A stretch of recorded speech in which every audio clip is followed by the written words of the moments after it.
Ferroviária, Avaí e outra assistência, né, contra Avaí e Criciúma, além de outros gols contra Remo e Goiás. Ou seja, foi uma temporada boa do atacante, um dos poucos também que se salvaram no ataque do Atlético nessa atual temporada. E aí, diante dessa especulação, né, muita gente tem falado do Dédric Lacerda, jogador que estava no rival, no Sport, nessa última edição do Campeonato Brasileiro. Chegou bem no final, né, no meio do ano, o Sport já numa situação tenebrosa. 17 jogos e 6 gols marcados, e aí ele chegou a um acordo com a diretoria para rescisão. Parece que ele teve alguns problemas, né, de disciplina, não estava aparecendo nos treinos, e aí o Sport, já de olho também no planejamento para a próxima temporada, acabou liberando o jogador. Gols marcados contra Atlético Mineiro, Cruzeiro, Mirassol, Bragantino, São Paulo e Santos, né? Então assim, não tem nenhum time pequeno aqui nessa lista, né? Ah, mas o Mirassol, mas eles estão quase ali, né, em quarto lugar, atrás só dos 3 gigantes com investimento absurdo. Então, só gols aí contra times interessantes, né? Igual São Paulo, Santos, Cruzeiro, Atlético Mineiro, o próprio Mirassol, e um gol contra o Bragantino, num ataque ruim desse do Sport desse ano, né? Foi um dos poucos que se salvaram realmente. Lembrando que desde o ano passado ele estava no Cuiabá, esse ano até que a Série B dele não foi, o início do ano dele não foi ruim, no estadual, né? Campeonato Mato Grossense, mas a Série B dele era ruim, era de apenas 2 gols em 15 jogos. Desde quando chegou para o Cuiabá, números bem discretos, né? Chegou em 2023 e de lá para cá realmente não teve tanta atuação assim. Naquela Série A de 2023 até que teve um desempenho um pouco melhor, 27 jogos, mas ainda assim, quantos gols, né? 4 gols só. E, caramba, 8 assistências na Série A? Deixa eu ver se tá certo isso. Tá certo. Ah não, 8 assistências na temporada, né? Teve umas assistências aqui em outros jogos, mas é isso. Então, na Série A ele não tinha tido um bom desempenho igual foi nesse ano pelo Sport, e certamente teria outros times interessados. Agora, teria uma possibilidade, Gustavo, dessa contratação ou algo assim? Eu vou até abrir aqui uma outra coisa, que é para ver até quando vai o seu contrato com o Cuiabá. Certamente o Cuiabá não emprestaria ele faltando 3 meses para o fim do contrato, né? 6 meses e tudo mais. Vamos ver aqui no portal, no Transfer Market, para a gente ver o que acontece. O empréstimo dele com o Sport e tudo mais, com o Cuiabá até o final de 2028. Ou seja, para sair teria que ter uma compensação. O Cuiabá comprou ele em definitivo por 1 milhão e 100 mil euros. Ou seja, é muito difícil imaginar um novo empréstimo para ter uma contratação dessa somente mediante uma compensação financeira mesmo. E aí fica com a pergunta, né? Por exemplo, é melhor contratar um atacante mais jovem, não precisa ser necessariamente o Dédric Lacerda, mas um jogador mais jovem com investimento, 3 milhões, 4 milhões de reais, ou você pegar esse valor, né, e aí contrata um medalhão que vai ganhar, ao invés de um atacante mais jovem ganhar 200, 150, vai ganhar 300, 400 mil.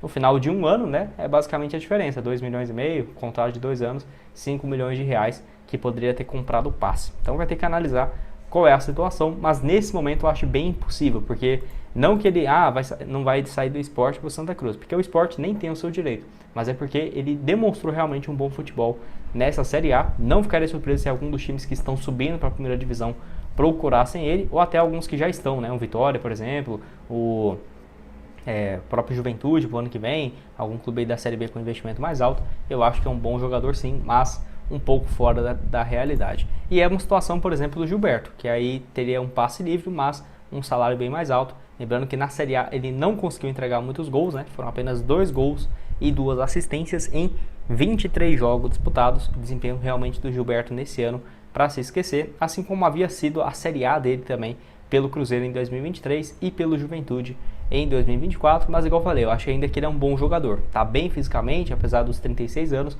eu acho que ele só precisa de jogar realmente uma Série B ou uma Série C, porque aí ele vai ter uma sobra gigante. Eu acho que o Gilberto na Série B seria titular e artilheiro, tá? Entregaria 15, 16 gols tranquilamente numa Série B do Campeonato Brasileiro. Pode deixar a sua opinião se você concorda comigo ou não.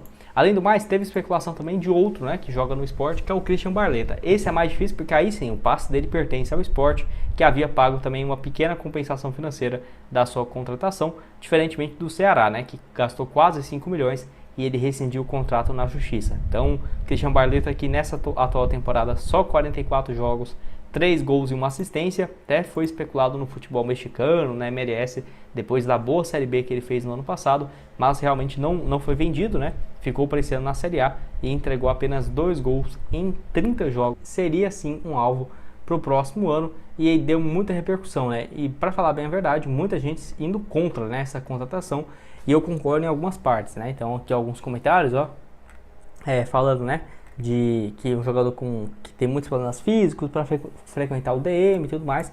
E é um ponto que eu não discordo também não, viu? Ele realmente tem que melhorar nesse quesito, até porque ele até passou um tempo treinando no Grêmio, né? Algumas questões físicas dele, mas ainda assim o Grêmio não teve interesse na sua contratação por decorrer da atual temporada. Ele estava lá no Sydney FC, lá da Austrália, 25 jogos, 6 gols e 8 assistências, não foi um desempenho ruim, mas vamos combinar, na Liga Australiana também, acho que é uma das mais fracas assim do mundo, viu? Sinceramente, da Austrália nem tanto, da Nova Zelândia que é ruim, né? Mas assim, a da Austrália também não é aquela coisa, meu Deus, sensacional e tudo mais. Obviamente é muito forte da Oceania, né? Até porque às vezes ele fica sozinho, ele e a Nova Zelândia, então é muito mais forte, mas assim, é bem fraco, tipo, a MLS é tranquilo, onde ele foi razoavelmente bem no Los Angeles em alguns períodos, ele teve 8 gols e 8 assistências em 45 jogos. Beleza, mas a MLS é muito mais difícil do que a Liga da Austrália. Pelo menos ele conseguiu jogar com frequência, pelo que eu tô vendo aqui, ó. Ele não teve questão física, né? Problema físico, muscular.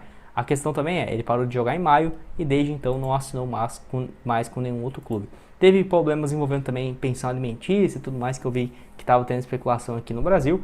Ele retornou ao país, deve até ter resolvido nessas questões, mas enfim. É um jogador que dentro de campo também não entregou na passagem pelo Fluminense, foi um pedido do técnico Fernando Diniz, 22 jogos, nenhum gol e só uma assistência. No Grêmio em 2021 acabou caindo com o clube, né? Nossa, uma situação muito ruim, porque ele é identificado com o Grêmio e teve essa queda, né, de rendimento.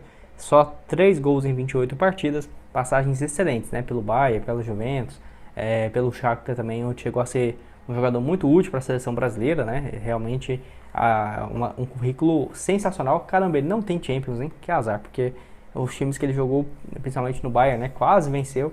Aquele ano que ele estava, 2020, eu pensava que ele tinha ganhado a Champions, né, no Bayern aqui, mas não, caramba. Mas ainda assim, né, o tanto de título mundial, Recopa, 3 Bundesliga, enfim. Na Ucrânia então nem se fala. E na seleção brasileira também foram 31 jogos, 3 gols. Eu gostava muito naquele auge do Douglas Costa, mas hoje eu ainda vejo, como, igual eu falei, traria muita visibilidade? Sim, tá aqui o mapa de movimentação dele nessa última temporada na Austrália. Mas aqui no Brasil, ó, já não entrega muito. Nível técnico da Série C, pode sim que ele chegue e consiga, tecnicamente não tem nem o que comparar, mas a questão é, ele vai conseguir jogar 45 jogos numa temporada inteira? Eu não sei. Se chegasse um contrato de 3 meses, 4 meses, por exemplo, um valor mais baixo, né, vamos colocar 150, 300 mil por mês, beleza, acho que pode ser uma aposta, porque mediaticamente falando seria sim um grande nome. E ele não está interessado em aposentar nesse momento, né? Se tivesse, já poderia ter anunciado há um bom tempo. Não é esse o cenário. Pode deixar sua opinião sobre o Douglas Costa aqui nos comentários, se você aceitaria ou não o jogador para o ano que vem. E para terminar, tem uma opção aqui, ó, que pouca gente fala e tudo mais, que é do Léo Cittadini, tá? Até porque, o que acontece? Ele pertencia ao Bahia, foi emprestado ao Xangai e hoje está no Operário. Passagem dele pelo Operário, ele chegou em setembro, bem ruim até aqui, apenas uma partida, teve lesão e voltou agora. O que acontece? Ele estava sendo encostado lá no Atlético Paranaense, né? Ganhou Copa do Brasil e tudo mais. Ó, temporada de 2020 mesmo, 46 jogos, 7 gols, 2019 6 gols, ajudou o Atlético a ser campeão da Copa do Brasil, da Sul-Americana. E aí ele foi para o Bahia, só jogou 7 jogos em 2023 e foi emprestado para o Xangai Port em 2024. E aí ele parou de jogar no final de 2024, ficou encostado no Bahia treinando até setembro, onde rescindiu e foi para o Operário. O que me surpreende, porque a passagem dele lá na China foi muito boa. Acho que esse período dele ter ficado só treinando, né, deve ter acabado tirando algumas outras possibilidades, talvez dele voltar para a China. Às vezes pode ser que ele queria ficar mais perto da família, né? Ele é de Rio Claro para Ponta Grossa no Paraná, é mais perto do que você estando na China. E aí, né, ele no futebol chinês somou então 34 jogos, 7 gols e 6 assistências. Meia, que pode jogar como segundo volante, um camisa 8, canhoto, então muito interessante pelo lado esquerdo. Tá aqui o mapa de movimentação dele na Série B, né? Só uma partida contra o Amazonas, mas na Liga Chinesa foi muito bem realmente. Surpreende, né? Ele não ter tido espaço mais em algum outro clube. E eu vejo como uma boa alternativa para o ano que vem numa Série C, até porque não tem conseguido ir bem no Operário, onde tem contrato só até o fim do ano. Pode deixar sua opinião aqui embaixo nos comentários. Vou deixar para vocês também outras sugestões de conteúdos que eu já trouxe aqui na tela final. E nos vemos numa próxima. Valeu!